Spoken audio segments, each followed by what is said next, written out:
हिंगोर जामा ख़बर ईंदा हालू त पाकिस्तान फ़िलहाल पार्टी जे सरबराह मोहम्मद रमज़ान मुग़ल चयो आहे त मुल्क खे हुकुमराननि तबाह बर्बाद करे छॾियो आहे। मुल्क जी मैशियत तबाह थियण करे मुल्क मुआशी तौर कमज़ोर थी वियो आहे। अमन अमान जी सूरत हाल इंतहाई ख़राब आहे। इन लाइ मुल्क जे नौजवान तबके खे अॻिते अचणो पवंदो। हिंगोर जाम में पाकिस्तान फ़िलहाल पार्टी जे अॻवाननि मियां हाफ़िज़ राशिद हफ़ीज़ नासिर रहीम ॼाम एजाज़ सहतोस सां गॾु प्रेस कॉन्फ्रेंस कंदे चयो त 73 जो आइन असां खे पंहिंजी असली शक्ल में बहाल कयो वञे।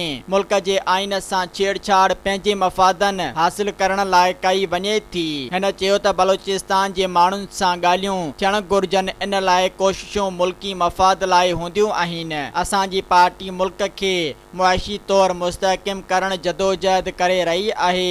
असां चइनी सूबनि जो तफ़सीली दौरो करे अवाम खे सुजाग कयूं पिया। हिननि चयो त मुल्क जी तइलीमी शरह बि घटि आहे, सिहत जूं सहूलियतूं अणपूरियूं आहिनि। इन लाइ पाण खे अॻिते अचणो पवंदो।